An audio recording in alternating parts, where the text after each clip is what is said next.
जय गुरुदेव। साप्ताहिक सत्संग। परम पूज्य स्वामी जी महाराज की असीम अनुकंपा और आप सभी लोगों का प्यार दुलार।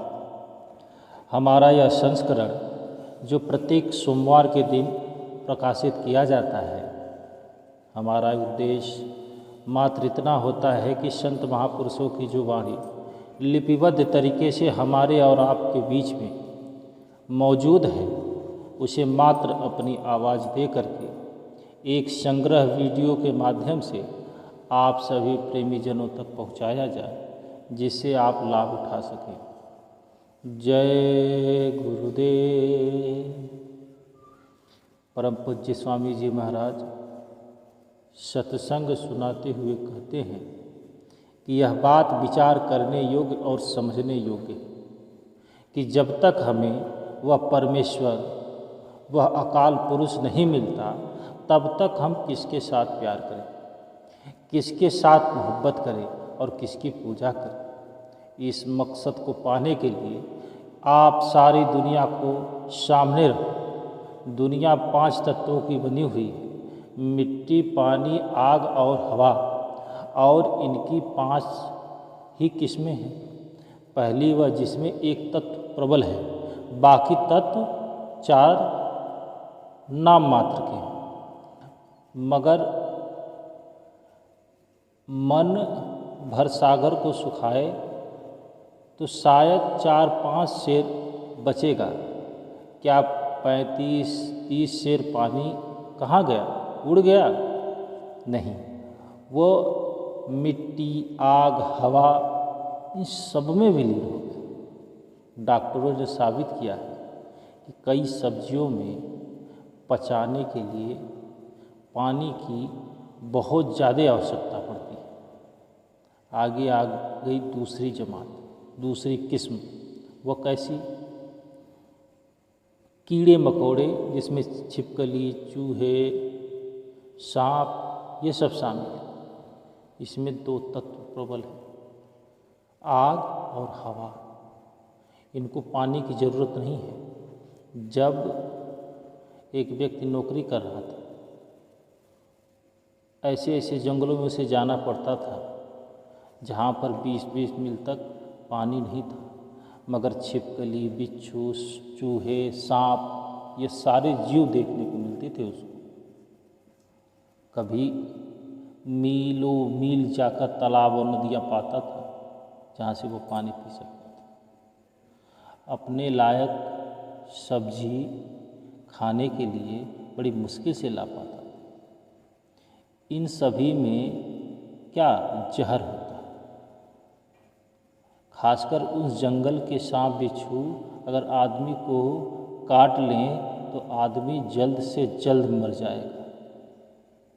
और तीसरी जमात जिसमें 3 तत्व प्रबल है, आग, हवा और पानी, वो कौन सी? पक्षियों की। चौथी क्लास कौन सी है? पशु की, जिसमें आकाश तत्व की कमी है। बाकी 4 तत्व हवा, मिट्टी और पानी पूरे हैं। आदमी में 5 तत्व पूरे हैं। अगर सारी दुनिया के कोई उत्तम और श्रेष्ठ जन्म है तो वह आदमी का है। हमारे वेद शास्त्र कहते हैं कि देवी देवता जिनकी हम पूजा करते हैं, मनुष्य जन्म पाने के लिए तरसते हैं। मुसलमान भी कहते हैं कि आदमी को सभी फरिश्ते ने सजदा किया है। अगर 5 तत्व वाला आदमी 1 तत्व वाले पत्थर की पूजा करेगा तो वह क्या बनेगा? पत्थर। मिसाल के तौर पर अगर कोई बादशाह के नौकर की सेवा करें तो आपको वो क्या दे सकता है? क्या बना सकता है? वो नौकर के सिवा कुछ नहीं बना सकता। इसी तरह अगर आदमी चेतन होते हुए जड़ की पूजा करेगा, वो जड़ वस्तुओं को ही पाएगा। जड़, पीपल, पेड़, पहाड़, ये सब 1 तत्व वाले जीव हैं। वे हमारी पूजा के योग्य नहीं हैं। बाकी रह गई दूसरी जमात कीड़ों आदि की, तो कीड़ों में भी 2 तत्व प्रबल हैं। हमारे अंदर 5 तत्व हैं, इसलिए वे भी पूजा के योग्य नहीं हैं। तीसरी जमात पक्षियों की, वे भी पूजा के योग्य नहीं हैं, क्योंकि उनमें 3 तत्व प्रबल है और आदमी में 5 तत्व। चौथी जमात पशुओं की है, वे भी पूजा योग्य नहीं है, क्योंकि उनमें 4 तत्व है और आदमी में 5 तत्व। केवल आदमी में ही पूरे तत्व हैं, आदमी से बढ़कर कोई पूजा के योग्य भी नहीं है। हम नास्तिकों के सवाल का जवाब आज तक किसी ने नहीं दिया। सभी मजहबों के मुखियाओं को संबोधित करके वे कहते हैं कि जो तुम्हारा परमेश्वर है उसे दिखाओ, वो कहाँ है? उनका दावा है कि परमात्मा है ही नहीं। इसी तरह देव समाज जैसे मत वालों से पूछो तो वे कहते हैं परमात्मा है ही नहीं। अब परमात्मा परमेश्वर मिला ही नहीं। दूसरा, आंखों से देखने दिखाने वाली ये चीज़ नहीं है। आदमी आदमी को जब तक वे बराबर देखते हैं तब उन पर विश्वास करते हैं, और जिसे देखते हैं उन्हीं की पूजा करते हैं। संत कहते हैं कि जिस तरह एक तार कलकत्ता बम्बई किसी शहर से के साथ जुड़ा है, उसके सिरे पर 2 यंत्र बैठे हुए जिन्हें बैटरी भी कहते हैं। उस तार का जिस जिस शहर से संबंध है वहाँ एक बैटरी बैठी हुई जो इन दोनों तारों के संबंध को जोड़े हुए। अगर उस कमरे में 10-20 बैटरियाँ ऐसी पड़ी हों, उसमें तार नहीं जुड़े हैं, तो क्या खबर मिलेगी? हरगिज़। इसी तरह महात्मा कमाई करके पर्दा खोल के अंदर रूहानी मंडलों पर जाते हैं, कमाई से बात करते हैं, उनकी बैटरी उनकी तार मालिक से साथ जुड़ी हुई है। हम ऐसे महात्मा के पास क्यों जाते हैं? इसलिए कि उनकी बैटरी उस परमात्मा से जोड़ी गई है। हम चाहे उसे उस्ताद कहें, गुरु कहें, कुछ भी कहें, मगर वह अगर नहीं चाहेगा तो आपका परमात्मा से मिलाप नहीं हो सकता। वही चाहेगा तो मिलाप हो सकता है। उनका फरमान तो केवल यह है कि हे शिष्य, तू एक बार पर्दा खोलकर हमारे साथ अंदर तो चलो। जब हमारी हैसियत देखेगा तो जो मर्जी हो कह लेना। जब तक हमें परमेश्वर नहीं मिलता, हमारा पूजा करने का कोई मतलब नहीं। जो अंदर जाता है, खंड ब्रह्मांड ईश्वर परमेश्वर सभी हमारे अंदर है। बाहर किसी चीज़ को लाने की ज़रूरत नहीं।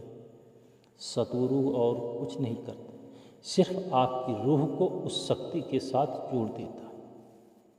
सतगुरु यह नहीं चाहता, न यह कहता है कि आप अकेले जाओ, बल्कि आप 9 दरवाज़ों को छोड़कर 10वीं गली में चढ़ो, उससे भी आगे चढ़ो। वह हर मंजिल पर आपका साथ देता। फिर वह यह भी नहीं कहता कि आप कामकाज छोड़ दो, बल्कि घर बार बाल बच्चों में रहकर अपना कामकाज करते हुए पर्दा खोलो और देखो तुम कौन हो। वह तो दोनों हाथों से दौलत को लुटाने के लिए खड़ा है। आप देखो तो महात्मा इतना कहते भी हैं, लेकिन कोई मानने के लिए तैयार है? कोई नहीं मानता। मन हमारा दुश्मन है जो अंदर जाना नहीं चाहता।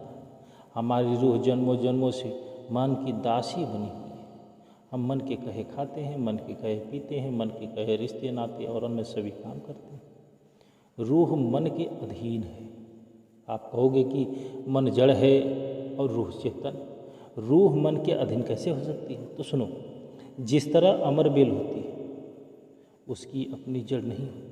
वह पेड़ पर पैदा होती है, पेड़ पर चढ़ जाती है, आखिर पेड़ को सुखा देती है। इसी तरह हमारा हाल है।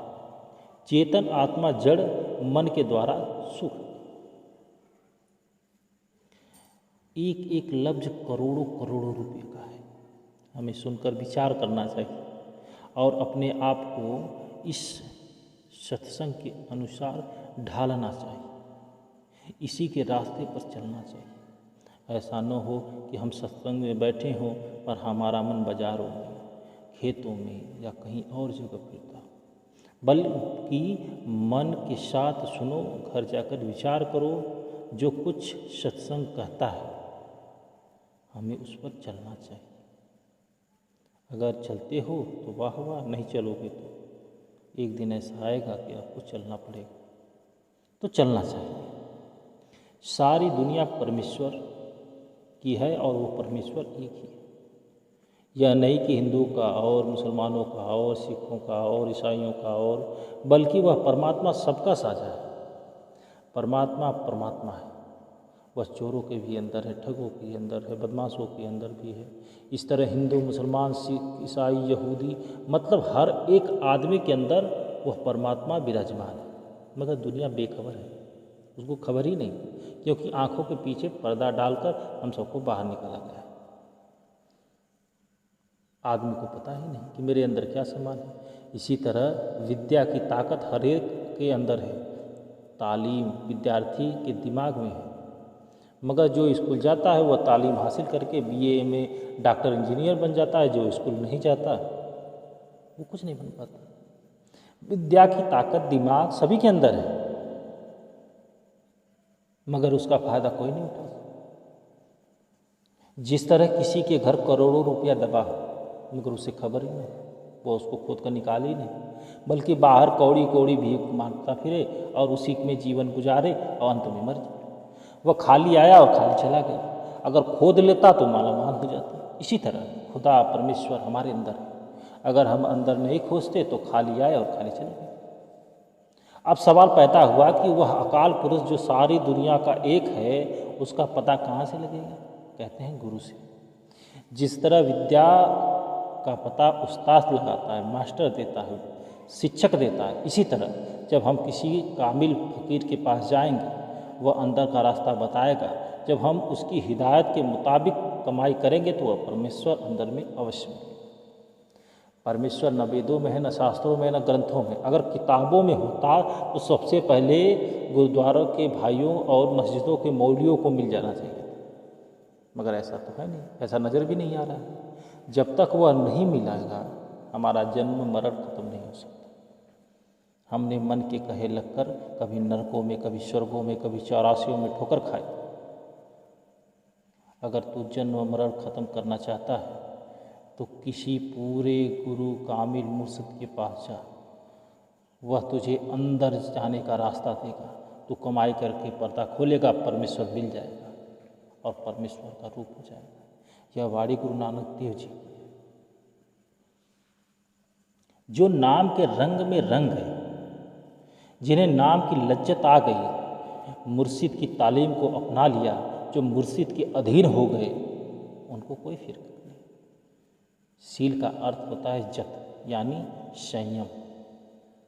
अब पाकदानी संहान कहते हैं कवच को, जो लोहे का कोट होता है ताकि गोली अंदर तक असर न करे।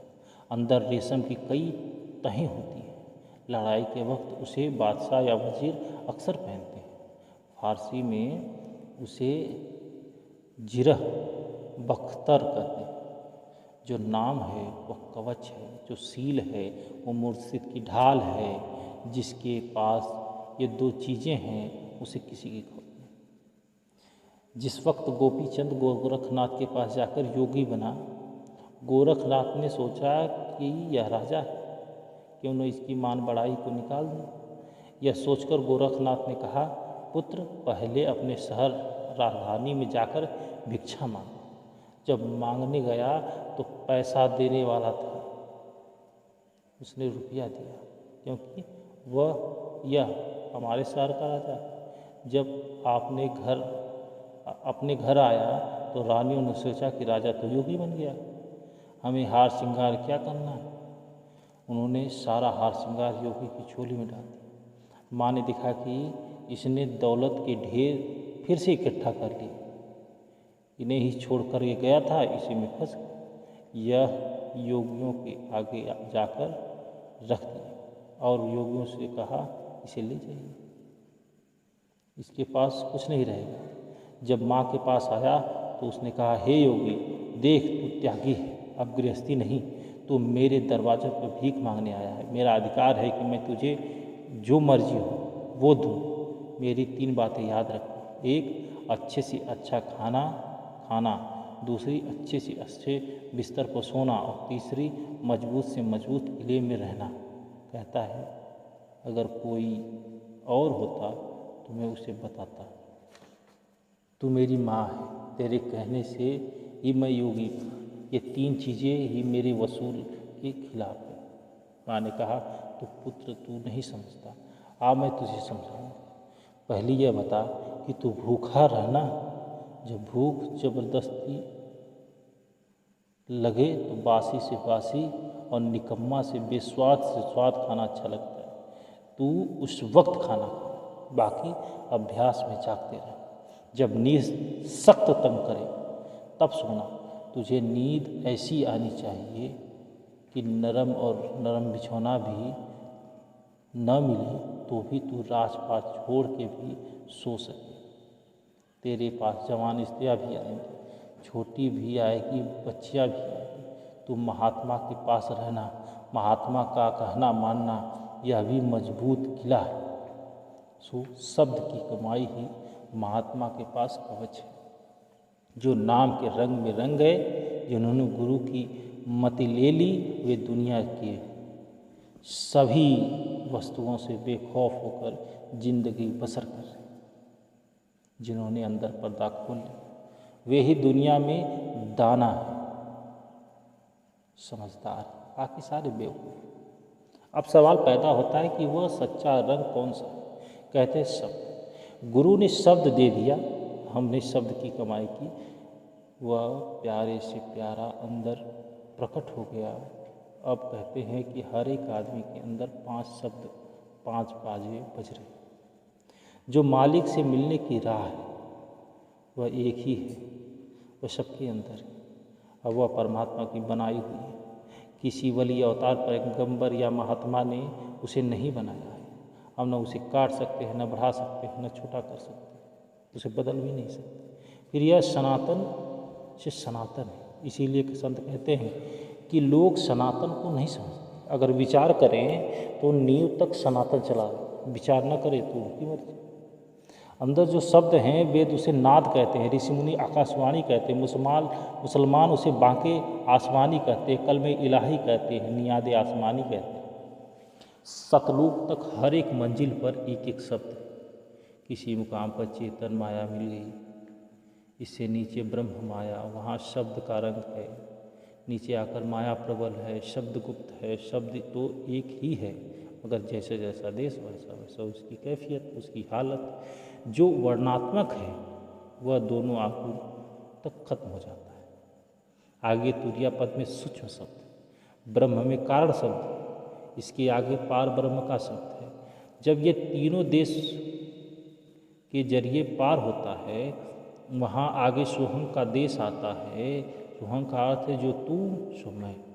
वहाँ रूह रूपी बूंद मालिक रूपी समुद्र को देखकर कहती है कि मैं उसकी जात हूँ, वह समुद्र है, मैं बूंद हूँ, वह परमात्मा है, मैं उसकी अंश हूँ। जो परमात्मा में गए वो कहते हैं कि हम उसके अंश हैं, और जो सचखंड गए वे कहते हैं कि हम उसके अंश हैं। अब ब्रह्म है, दूसरा दर्जा सचखंड है, 5वां दर्जा जो ब्रह्म पद में गए हैं वे भी सच कहते हैं। अगर उनकी अपनी अपनी रूहे तरक्की में बहुत फक्र है, इस तरह जिसने प्राइमरी पास की वह भी कहता है कि इल्म ला इम्तिहान, यानी इसका कोई अंत ही नहीं।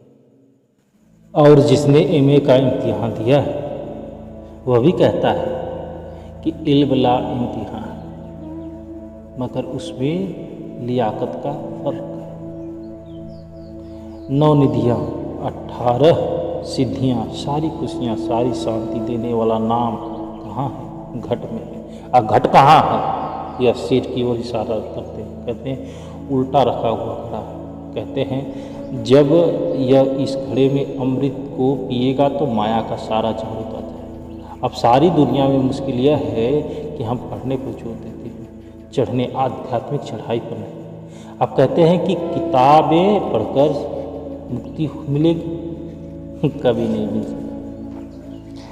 फिर तेरा अंत नहीं पाया जाता। सारा दिन किताबें पढ़ते जाओ, कुछ भी नहीं बनता। अगर आप मिठाई की किताबें सारा दिन पढ़ते जाओ तो स्वाद नहीं मिलेगा, न पेट भरेगा। क्या मिश्री की बातें से मुंह में मीठा होता है? कभी नहीं। मिश्री खाने से स्वाद भी जाता है और मुंह में मीठा होता है। तो ग्रंथ पढ़ने पर जोर नहीं, ग्रंथ की बातों पर चलने पर छोड़ दिया जाता। क्या राजा, क्या प्रजा, क्या अमीर, क्या गरीब, सभी बाहर दुर्मति यानी मनमत में बैठे हो, जब तक इसे कोई रूहानी मंडलों पर जाने वाला गुरु नहीं मिले, यह नाम के साथ जुड़कर एक न हो, या परमेश्वर से मिलकर परमेश्वर नहीं बना। बिना नाम, बिना पूरे गुरु के न कोई अंदर गया और न कोई अंदर जाए। यह तालीम, यह होका। नाना साहब कहते हैं कि अब तो हमारे भाई धर्म पुस्तकें पढ़कर कहते हैं कि हम अंदर जा चुके हैं। बेशक लोग गुस्सा होंगे, लेकिन असलियत यह है कि उनका ख्याल गलत है। पोथियों में नाम की महिमा है, नाम ही, नाम बड़ा ऊंचा है। वह लिखने, पढ़ने, बोलने में नहीं आता। वेदशास्त्र, ग्रंथ, पोथियों में हमारा क्या प्यार, क्यों प्यार? जब हम उन्हें पढ़ते हैं तो हमें खींचते हैं नाम की तरफ। नाम एक अलग दिशा है। पोथियों, ग्रंथों, वेदों में जो चीज़ें हैं वो अलग है, वो इशारा है। असली दौलत तो वो संत महात्माओं के पास है, जो पर्दा खोलकर ऊपर जाते हैं, एक नाम के साथ अपनी आत्मा को जोड़ते हैं। अगर सुखी हैं तो वे, अगर सुखी हैं तो उनको, अगर जन्म सफल है तो उनका रूह रूपी कतरा करोड़ों खंड ब्रह्मांडों से परे परमात्मा रूपी समुद्र से मिलकर समुद्र हो गया। नानक जी कहते हैं कि जिन्होंने एक सतगुरु के साथ मोहब्बत यानी आशिकी कर ली, पर्दा खोलकर उसके अंदर जा मिली, उनको वह लज्जत मिल गई। बाकी जो जाति पात वे हमारी बनाई हुई है, परमात्मा ने कोई जात पात नहीं बनाई, कच्छ नहीं किया। एक सत्संगी कहते हैं कि हुजूर क्या व्यवस्था क्यों बनाई, यह जो व्यवस्था क्यों बनाई? महाराज जी ने कहा कि जो कोई नेक हुआ उसे ज्ञानी ब्राह्मण कहते हैं, जो जोर वाले हुए उसे क्षत्रिय कह दिया, जो दुनिया के काम काज करते उसमें वैश्य कह दिया, जो निचले दर्जे के काम करने वाले थे उन्हें शूद्र कह दिया, जो ब्रह्म ज्ञानी थे वे जात पात को नहीं मानते थे, जो जाति पात के पाबंद हैं वे ज्ञानी। अंदर जब अंदर नाम प्रकट हो गया तब कोई जात पात नहीं। जो ऋषि मुनि हुए, जब उन्होंने खानदान की खोज करोगे तो क्या मिलेगा, उनके माँ बाप की खोज करोगे तो क्या मिलेगा, कोई नहीं मिलेगा। तो कोई कहीं से आया। नारद जी खुद कहते हैं कि मैं कहारिन का बेटा था, मेरी माँ मुझे साधुओं के पास ले गई और मैं उनका जूठन खाता रहा। अब कहते हैं कि इसका फर्ज है कि यह सतगुरु से मिलकर उन्हें अपने अंदर प्रत्यक्ष करें। अंदर सीधी सड़क है। सतगुरु कहता है कि सीधे चले जाओ। जब हम बाहर नहीं रास्ता भूल जाते हैं तो गाड़ी की आवाज़ या मुर्गे की बाँस पीछे पीछे से फिर आज़ादी आ जाती है, रास्ता पूछने लगते हैं। इसी तरह शब्द की आवाज़ वो अंदर हर मंजिल को सुनाई देती है। यह शब्द आकाश और पवन दो तत्वों से मिलकर बना है, मगर जो शब्द अंदर है यह असली है और यह खंड ब्रह्मांडों का मालिक है। जय गुरुदेव।